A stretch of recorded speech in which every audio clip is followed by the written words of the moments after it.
Shivaya. Om Sahana Vavatu Sahanau Bhunaktu Sahaviryankaravavahai Tejasvinavadhitamastu ma Vidvisha Vahai.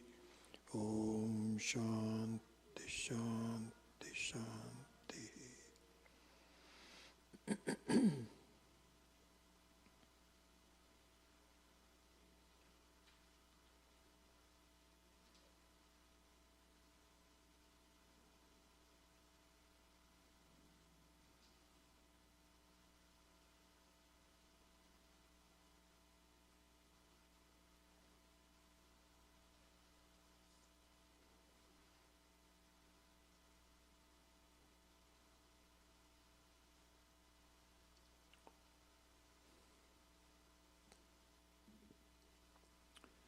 So this question is,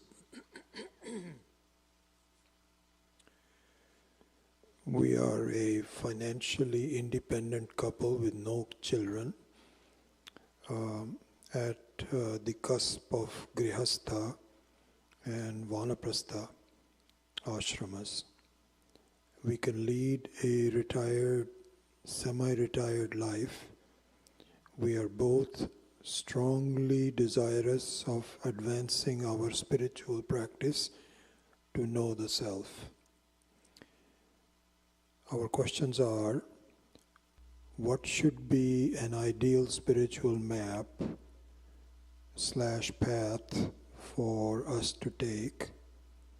What should a typical day look for us as in sadhana? What is the right mix of japa, meditation, scriptures we should do? What is the sequence of scriptures and texts that we should read to go from kindergarten to PhD levels to get the entire grasp of our texts? Wow, good question. How much time do we have? So, really very fortunate to be in that position. Really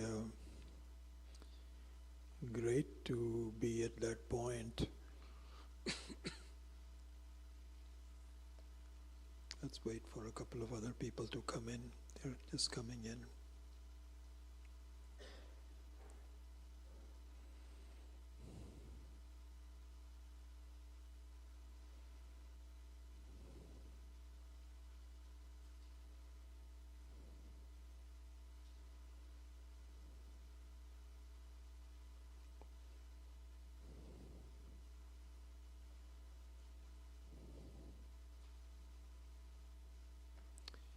So Ronnie and Sakshi, we just went through a question, which I'll summarize.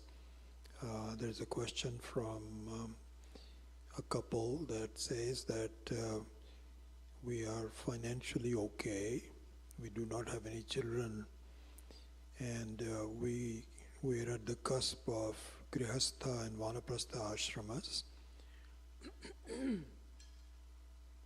So with that situation, they're asking what should their lifestyle be, what kind of a mix of study and meditation and japa they should do, what does a day for them look like.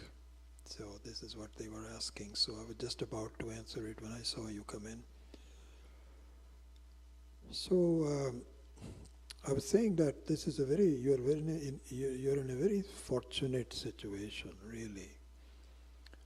And there is no better opportunity than this to now devote yourself to this knowledge, which you have already indicated.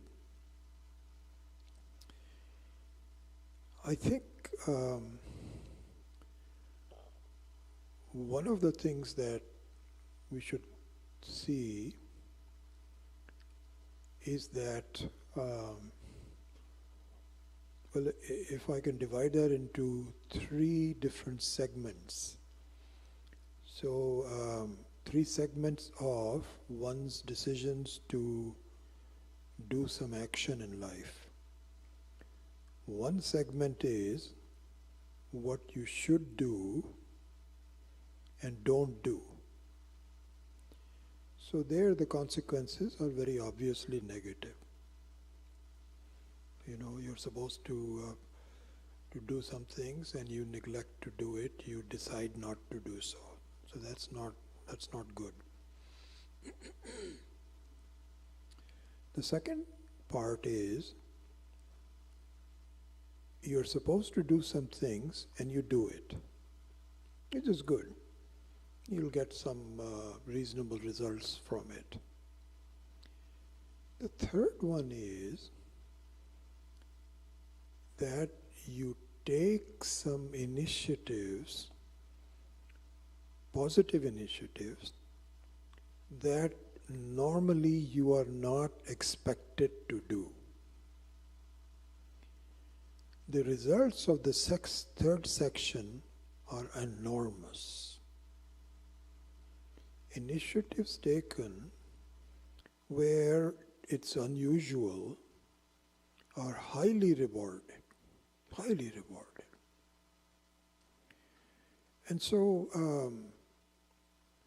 I can give you my own personal life, and we can come back to the some ideas about what the study should look like and so on. But I can give you some personal things. So what had happened was that I was a middle-level executive at a technology company in my mid-30s, and I had a good life. We were both married, had children, had enough money. But something inside of me said, I am not as happy as I should be. Why not? Life was still a little bit of a challenge and a struggle internally. Why is that? What do I need to do? And as time passed, one thing became clear, that none of the challenges that I was facing, none of the paths that were apparent to me were attractive to me. To really just enjoy life and, just be comfortable with it and so on. Somehow that did not seem to be enough of a challenge for me. This is where I would say Ishvara just, Ishvara will give you opportunities. And if you miss that opportunity, then you'll know when it might come again. And I'm seconding the advice of Puja Swamiji Dayanandji. So I'll tell you what happened. I'm sorry I'm giving you some time, but I think it's an answer to the question.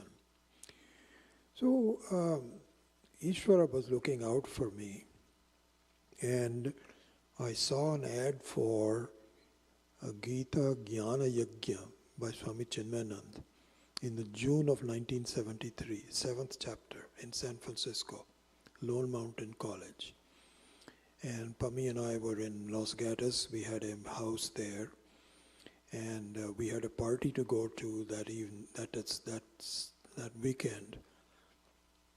And I saw this ad in the San Jose Mercury, which said Gita Jnana Yajna by Swami Chinmayananda. Something stirred inside of me, and I said I'd heard of his name before. I'd heard that he was a very good teacher, but my own attempts to read the Bhagavad Gita were not that good. I read it a couple of times, and it all seemed like a nice theoretical way. Atma doesn't die, and so on and so forth. It didn't really do much for me. But something occurred, and I decided to go to these talks. And I told Pami that I'm sorry, I have to pass this, the chance to go to this get-together because I want to really go. It was a long ways away from Los Gatos to San Francisco, 70, 80 miles. And a magical thing happened. I was just sitting there, and I think the first day I just took the scene. I don't know how many of you have heard Swami Chinmayananda. Have heard anybody? What a magical person he was. You know, with his hair and the way he would sit and the way he would talk and expressions and so on. So that itself was something interesting for me to see. So the first day or so, I was not focused on the message. I was focused on the optics of the whole thing. And I was kind of enjoying it. I said, yeah, this is an interesting person. Then, for some reason, my mind locked into what he was saying. And I could not believe what he was telling me. That, do you know who you are? You are not an ordinary person. You are Brahman itself. And I'm very grateful for him that he just laid it on the line right there. And I say this to my students, I still remember this so well. It was such an astonishing thing for me that it just changed my life instantly. So much so that when the talk ended, Swamiji left, everybody left, I was still sitting there, just with my eyes closed, semi-closed, sometimes looking out. Finally, they came to the cleaning people came in and said, "Sir, it's time to leave." This is how much the effect it was. And what really attracted me was the immensity of the possibilities and the immensity of the challenges that were fit for me to take. And so I was smitten, and I followed Swami Chinmayananda for a couple of years and arranged for some of his talks in the Stanford University back in 74 or so. But then my doubt started to come to the surface. That, Swamiji is talking about the thing, but this, what you might call an experience, comes and goes. Not very clear to me. And the more I studied with him, I didn't find that the kind of logical answers that I was seeking. He was inspirational, but that was about it. Ishvara came to my aid again. I am telling you, and this is what they say, is when you are ready, the Guru comes to you. You don't have to go seeking anyone. And he is the one who really makes sure that that happens. There's a personal relationship. To this day, it may sound extremely foolish to you, but in my own heart, I think Ishvara legislated this whole thing about the emergency, and Sanjay Gandhi stopping the passport for Swami Chinmayananda. With a lot of things that happen in the background, I don't know if you know that or not. The effect of it was, he was suddenly not allowed to go abroad. Can you think of it? Here's a Mahatma, And all because of the stupidity of some political things and so on, he was not allowed to go. So he sent Swami Dayananda instead. I personally think that whole drama was done for me. And when I met Swami Dayananda, it was something else again. I remember going to a satsang with him in a picnic ground. And I had about 4 or 5 questions that I had, which I'd asked Swami Chinmayananda, which he answered for me, but not to my complete satisfaction. When I asked the same thing to Swami Dayananda, he just gave me all the answers right away. He said, this is my guru.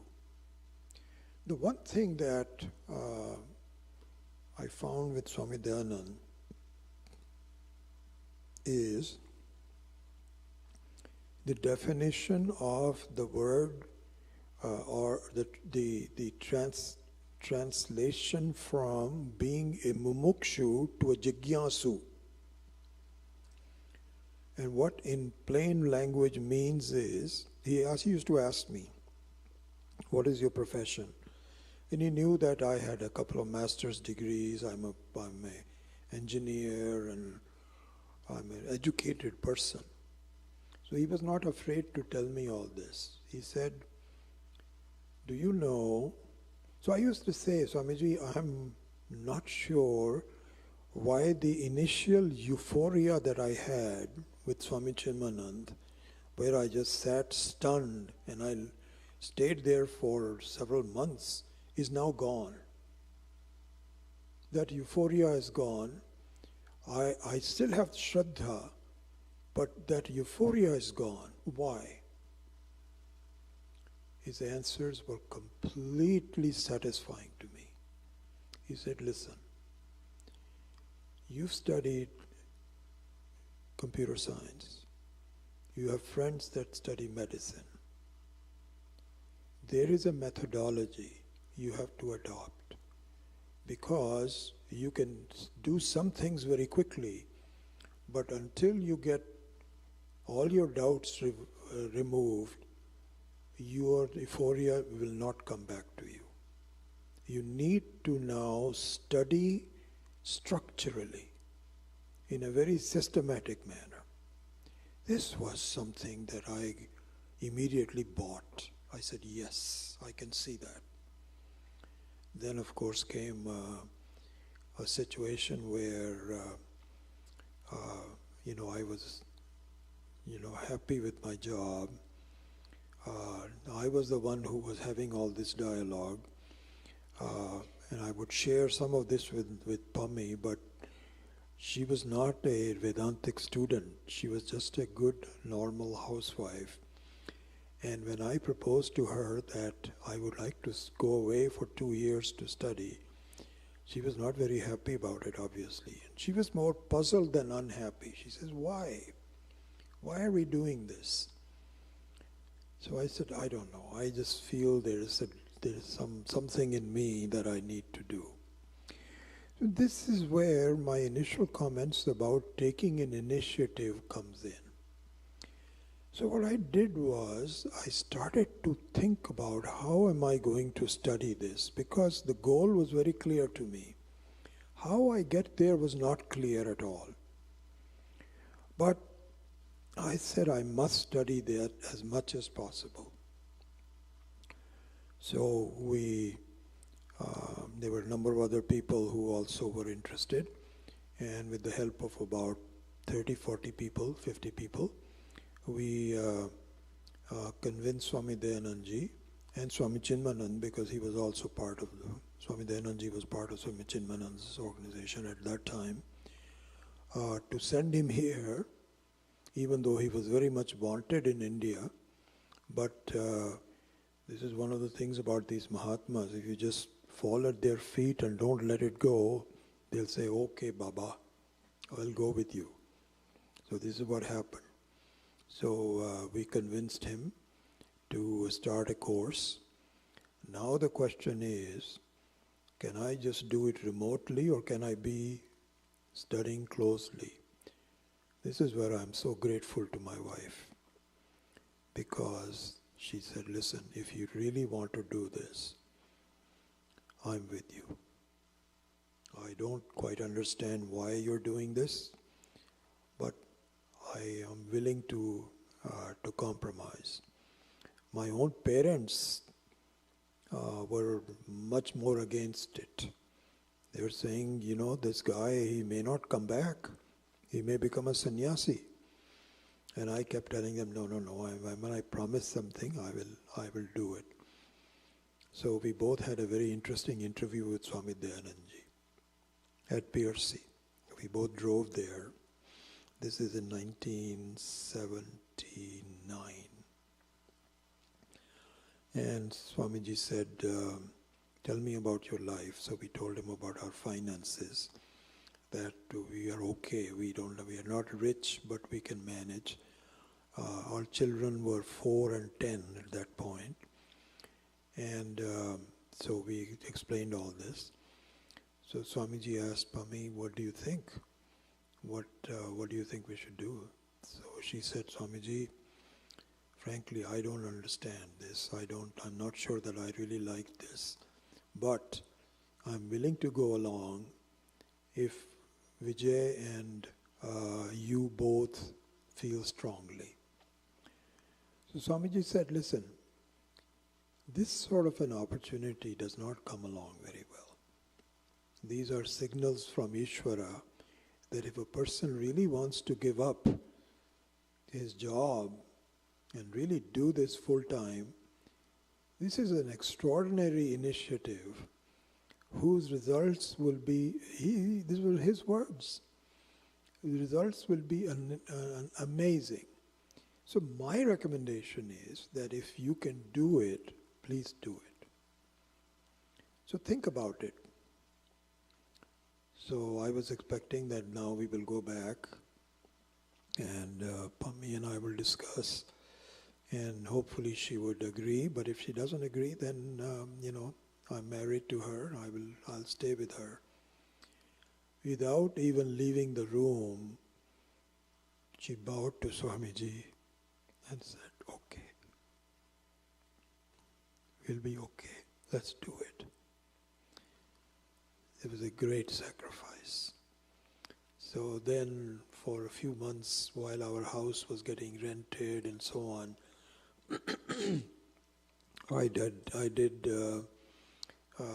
they would send tapes for me every day for all the classes.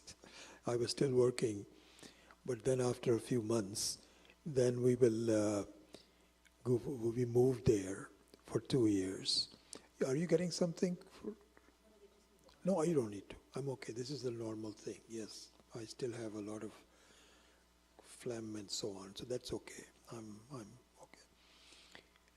And so then we moved there for 2 years, lived there for 2 years, and it was so.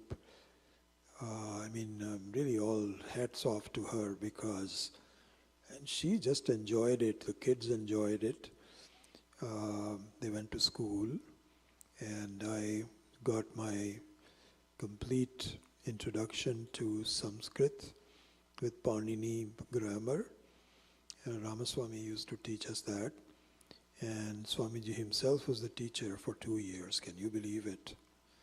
4 or 5 classes just like this under Swamiji for 2 years. We studied the Bhagavad Gita, Tattva Bodha, 4, 5, 6 Upanishads, 4 Brahma Sutras, numerous, and then evenings he would do Ramayana.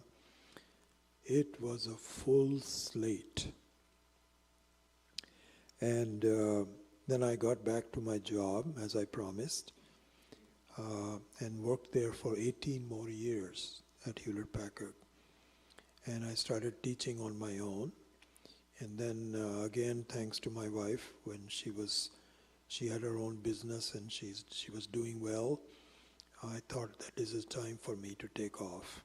And so I took early retirement at the age of, and I was not even 60 yet 58 or 59.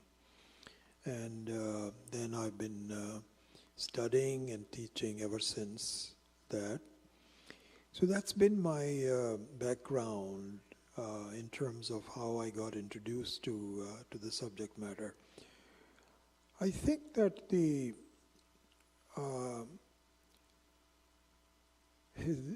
was a very interesting thing. Swami Maheshananji gave this example. One question. Yeah, sure. So what were those original questions which you asked Swami Dayananji, and what was his answer? Do you recollect that? So they were of the type that I just mentioned to you.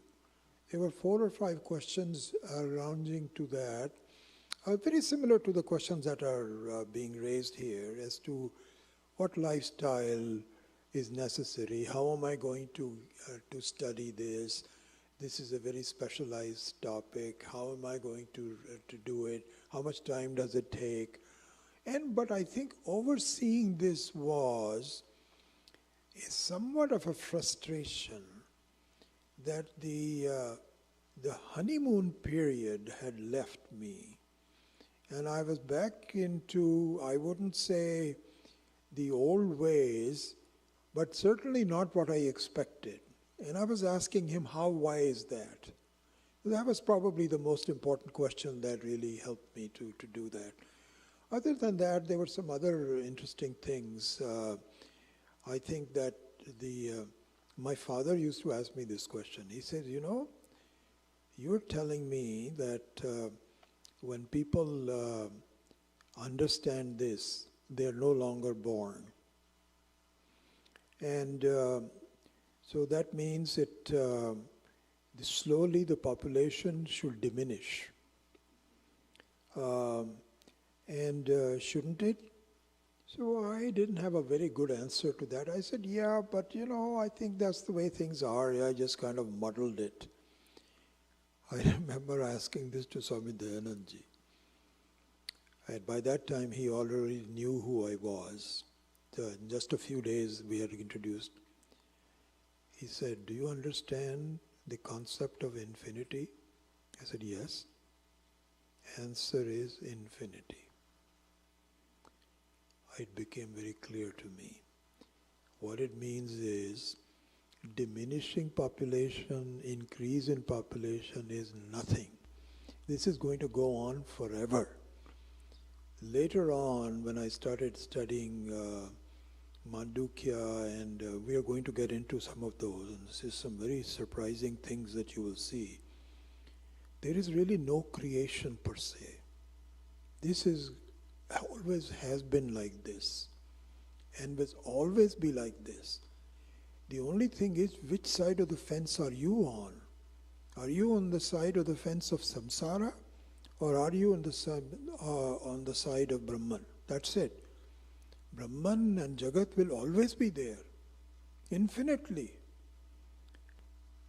And Swamiji used to say, this kind of a talk that we are having, do you know how many such talks are going around in the whole universe? Infinite times, infinite classes. Everything is nothing but infinite.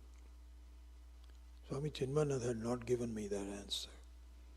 So that was one of the things I remember about him. It completely satisfied my intellectual curiosity in terms that I can really understand. This thing I mentioned earlier about Swami Dayananji's, given you can actually, if you haven't read it, please go and read that next to his picture. The human being wants to be complete because he or she is complete. We want to have a feeling of, everything is natural. Like the tail of a dog is naturally curved. You cannot straighten it. So the infinity of the human being is natural. And until we reach that, we are not going to be happy.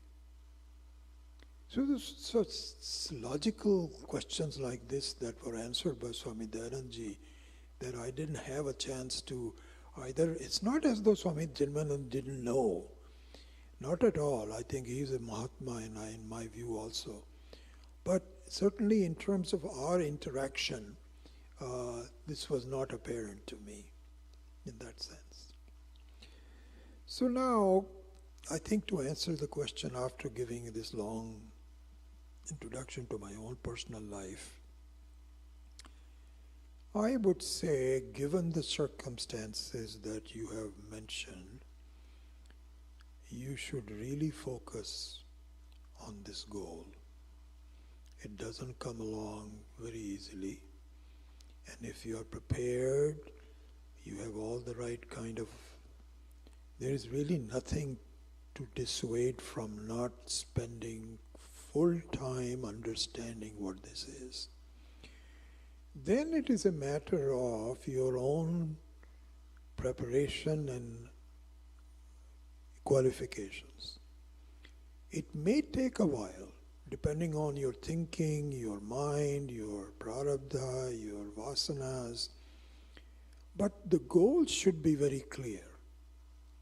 And anytime you do a conscious effort not to follow that will be to your disadvantage.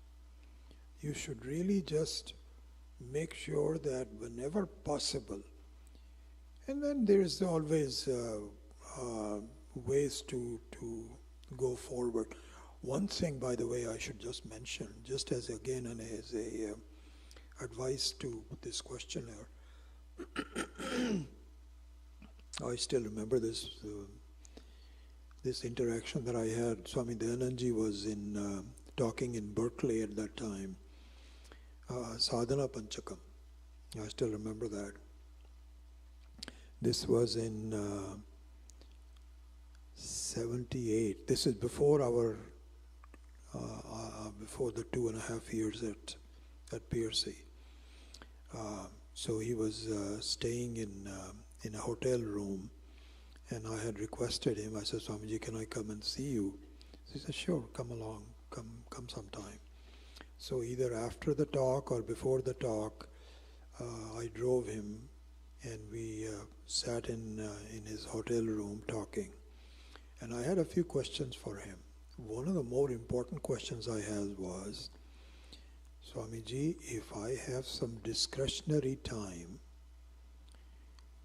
how much should I allocate that discretionary time to studying Vedanta rather than the Sanskrit language? And I was doing some study of the Sanskrit with Carol Whitfield, Radha, who was a few years senior to me, and she had learned Sanskrit. I knew a little bit of Sanskrit on my own, but not nearly as much as. So I was studying a little bit of Sanskrit, but I expected Swamiji to say, oh, you can, just do meditation, do the study, and Sanskrit will come. He's complete disappointment and surprise to me. He said, learn Sanskrit first. Now, he didn't say learn first, but he says allocate a lot of time to learning Sanskrit. And I was really somewhat disappointed. But I tell you, in the retrospect, that was absolutely the right decision. I think the content of the Vidya, the subtlety of it is not possible, as I've been mentioning it to you even before, not possible in any other language. Then again, I was extremely helped that once I got some proficiency in Sanskrit, then the grammar of Hindi became very useful to me. So if you look at the books, I don't know if you had a chance to look at Swami Akhandanandaji's books, certainly not some of the other books that you have. Highly Sanskritized Hindi. This is not Bazari Hindi. It is Sanskritized Hindi. And I could not have absorbed that if my original language was not kept up to par with an understanding of the language, of the Sanskrit language. So I would say, as part of your sadhana, you should devote some serious time to study the language itself, and then what will happen is the type of text that you will see will become very available to you. Things will start to make sense to you. Bhagavad Gita verses will talk to you. Amazing things happen. There's no mental translation. You see it straight from the horse's mouth, so to speak. So that would be my other recommendation. But now that I've spent so much time talking about it, if you have some follow-on questions to it and some more clarification, I'll be happy to answer.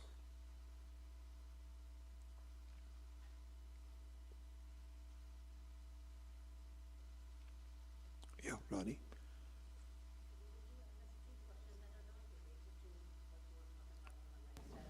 Just wait for a second. Sure. Oh. So what I was saying is I have two questions that are not related to the question that was asked before, related to the lifestyle for a Vedantic student or somebody who's seeking adhyatmic development. They're more related to what you've taught us this morning. Two questions that it wasn't completely clarified, and it's possible that you'll be clarifying it in the next couple of days, but I'll at least pose them to you so you know. They're kind of related. You had said this morning, don't focus on what you see, but what makes you see. So I didn't quite completely understand that. And the second one was, focus not on your experiences, but what generates the experiences. So I just thought if you could throw some more light on it, or if you're going to be going into it. I'm going to go quite a bit on it. This Okay. is a very, very important thing. But I can give you a very brief answer. I think I've already given you a strong hint of the answer by talking about the analysis of the dream. You see, what that means is that, and these are not directly comparable, they are somewhat comparable but not exactly.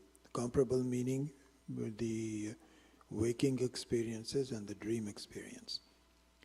So, just like you don't dwell on the dream content itself, but you take it for granted that it was some interesting, strange phenomena that really leaves no mark on you. So this has to be thought through. This is where the vichara has to come in. And it's not done. It's not done because people, they don't know what to make out of a dream.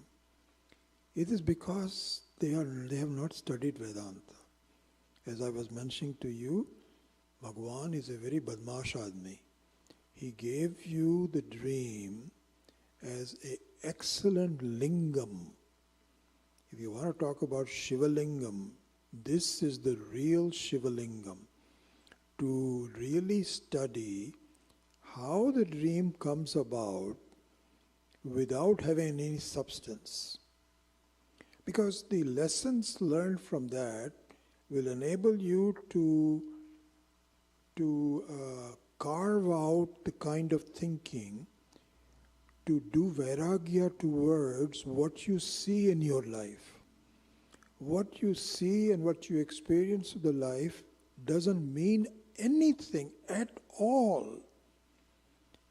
You cannot believe how many times we have had births before, how many times you were a mother or a father, how many children you have had. You have no idea. Probably infinite. And yet we are exactly the same. We are all getting into, this is my family, this is important, I hope they don't get sick. We are all involved with that. So this is the case where you are looking at what you are experiencing as opposed to investigating the truth of asangoham. I have nothing to do with it, as we will go into much more detail in this one. So this is what is meant by not what you see, but how and what causes you to see. And this is an amazing thing where Ishvara has provided a kind of like a magical experience, kind of like a sophisticated kaleidoscope, which you just see and enjoy, has no substance on it whatsoever. The only substance is you, the Sakshi. And what the Sakshi is, what are the propensity of the Sakshitvam, requires some thinking, some acceptance, some thinking, some analysis. And when that happens, then your vairagya of the so-called reality of the world that is holding you back will disappear. The vairagya will take hold and the world will disappear.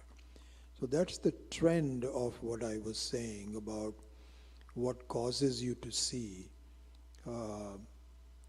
rather than what you see. But we will go into this in much more detail. Yeah, Surendra?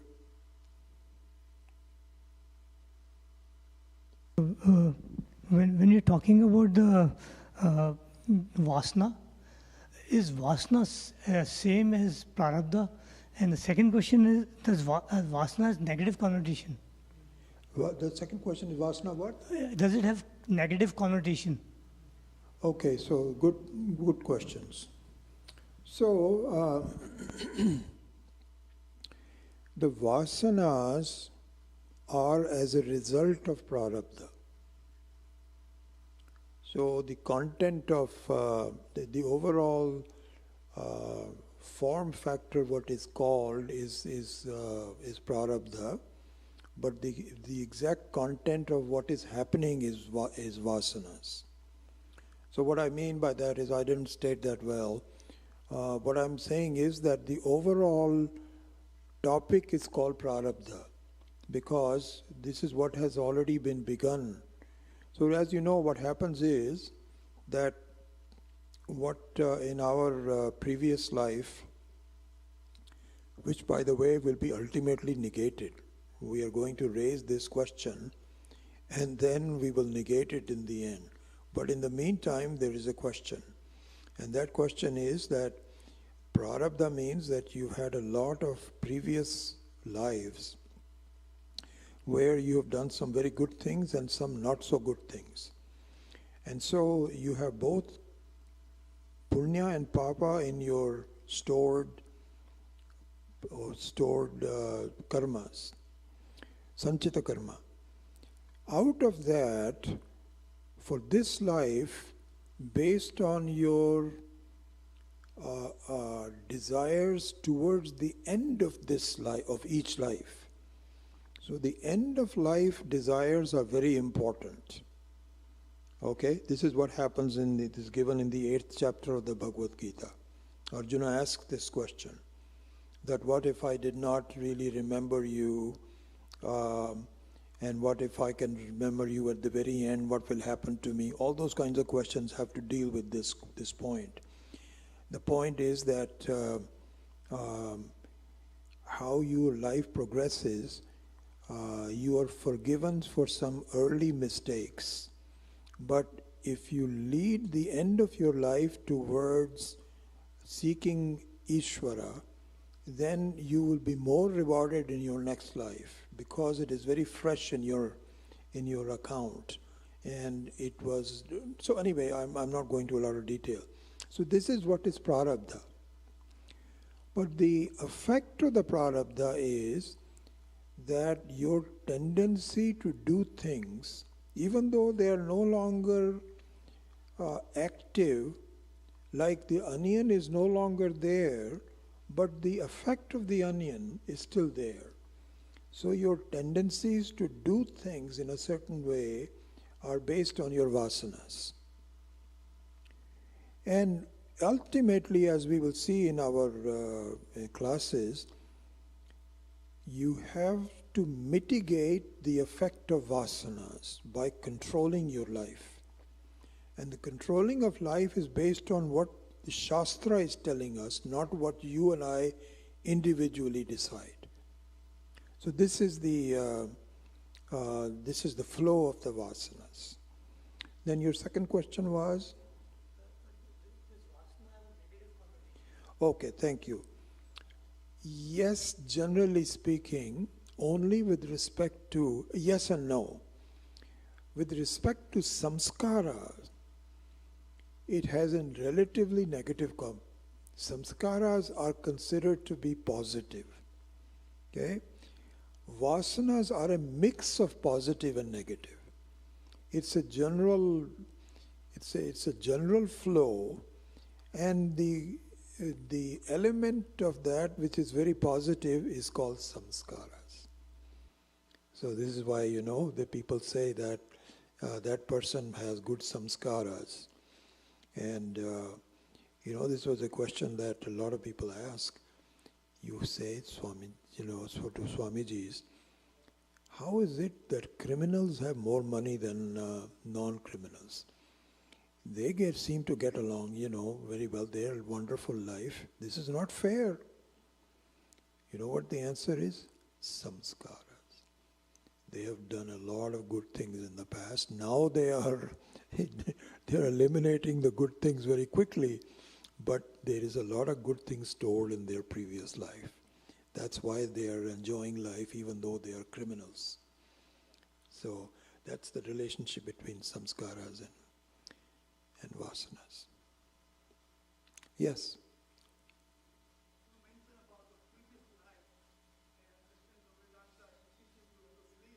Why don't you hold on just a second?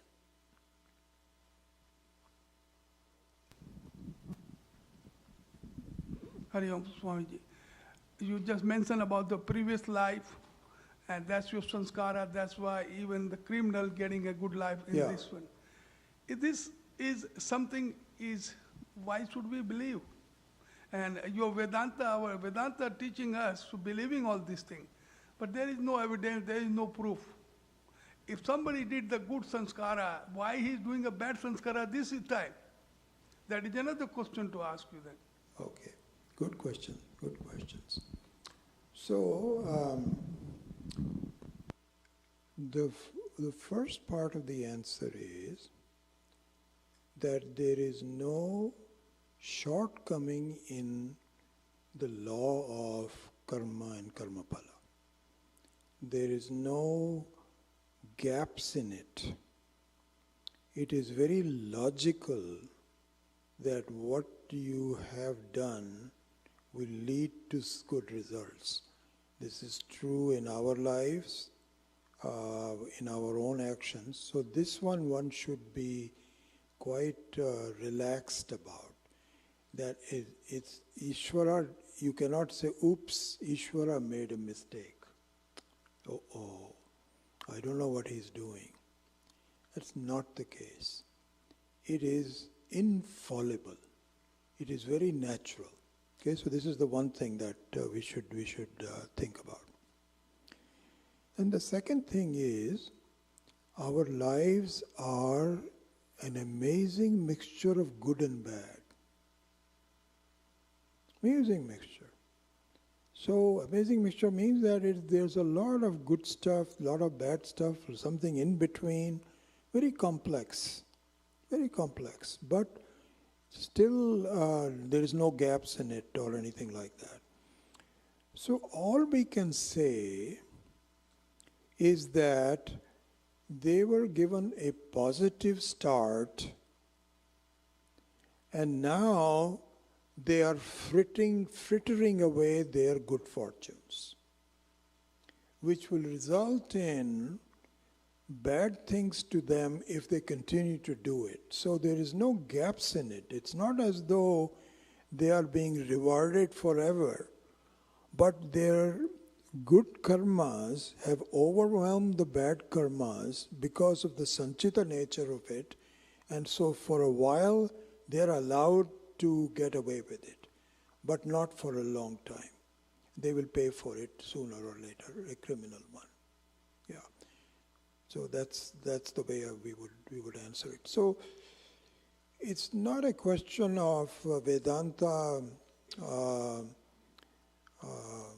endorsing this philosophy. This is the way it is. This is what we see. That cannot be any other explanation. That how can a criminal be doing so well? It can only be from karmas whose effects are not known to us from the past. That's only logical. But the most important thing to see is that you and I as human beings might make mistakes. Ishvara by definition does not make mistakes. It is perfect, the laws are there, and they will take their own time to fructify. It's the way I would answer it.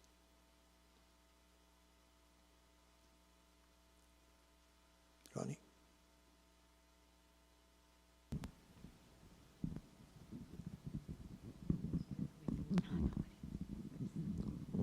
So prarabdha karma, can you look at them as sanchit karmas that are fructifying in your life? Yes, yes, of course, totally. So can somebody make a statement like, I have gotten more than what I think my prarabdha deserved from prarabdha? I feel like I've gotten more than, or is that? More than like, good or bad? Yeah, good, like Ishvara has been very kind and I feel like मुझे मेरे प्रारब्ध से ज़्यादा मिल रहा है. नहीं, प्रारब्ध से ज़्यादा मिलना मुश्किल नहीं, that's not possible.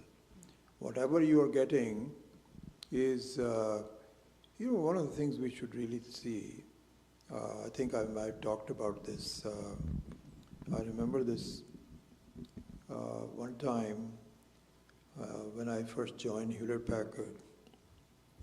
And I've talked about this to the other classes of my classes, so you will see this. When I joined HP and I was working as a first level individual contributor and was doing okay, I was doing well. Then one of my bosses got promoted and this job opened up. And I was looking at my colleagues, 4 or 5 of them. I felt that I'm really much more qualified for them. And lo and behold, I didn't get the promotion, somebody else did. And I remember in my foolishness, I was very disappointed. And I said, I don't understand this. I was clearly superior to the other people. And how is it that I didn't get promoted? And so I even remember the names of my managers. My immediate manager was Ed Hayes, and his manager, second level manager, was Ed McCracken, who then formed, what's the name of that company? Anyway, he became a CEO. He left HP and he became a CEO, but he was at that time the marketing manager. And so I stormed into his office one time and I said, Ed, there's something that has happened that you don't know about. So he says, oh really? What is it? So I said, this promotion took place and I thought I was more educated. I have an MBA. These people don't have this. I'm hardworking. I'm intelligent. And this other guy got this promotion. And I think this was done rather hastily. There might have been some politics involved in it. I don't know. You have to look into it.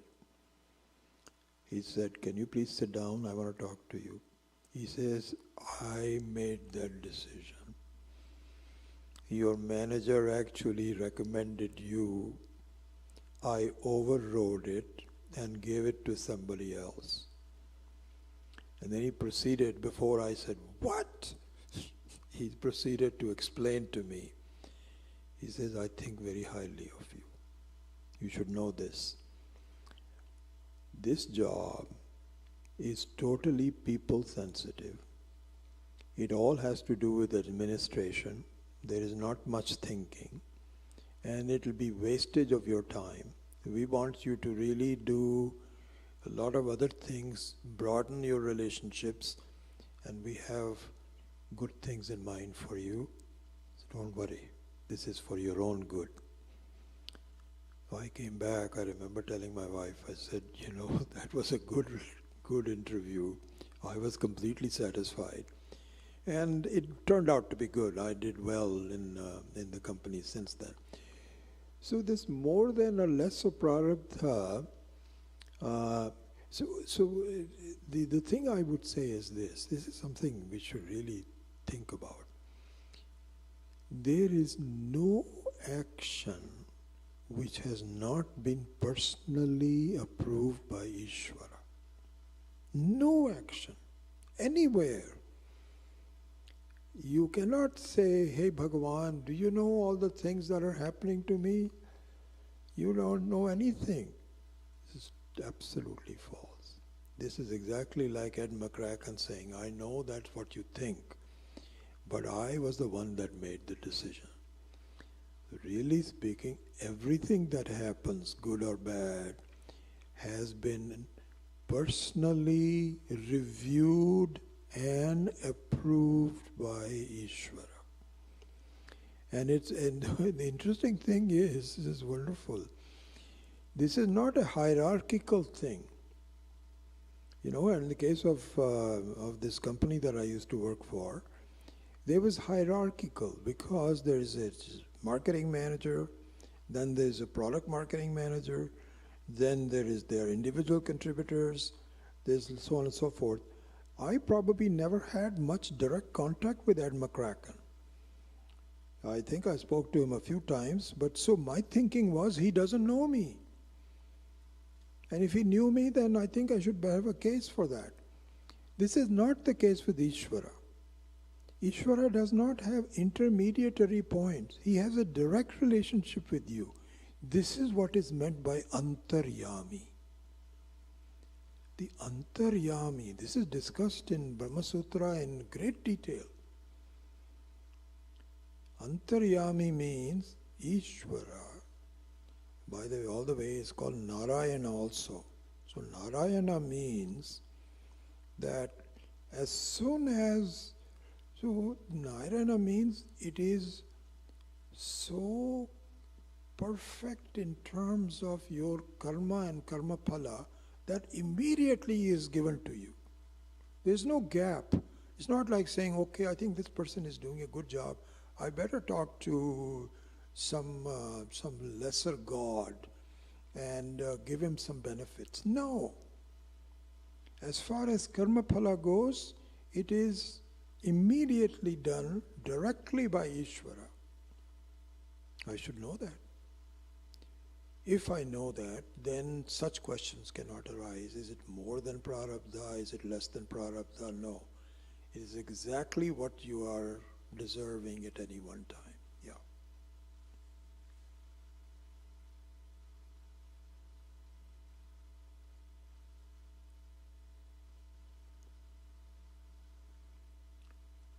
This is the 5th class of the day.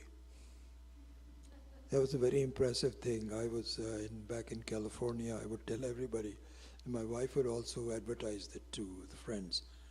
Do you know Vijay is talking 5 classes a day? And they'll say, what? How could that be? Well, we have done it for one day. And you are still here. You haven't left. So, sorry, we will not diminish the number of classes tomorrow. It'll be the same number as today. Good night. We'll see you tomorrow.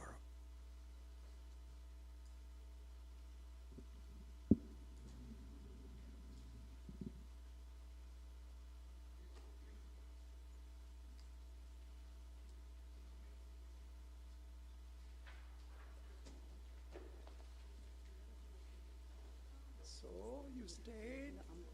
I know you are. It's so nice of you to stay for this satsang. But I will come on Tuesday for the evening question and answers. And Guruji, can I have the Akhandananda, the book? Yeah, this one. Right here. Take it. Wonderful. I kept this up last Thank you. time. Okay, thanks. Thanks.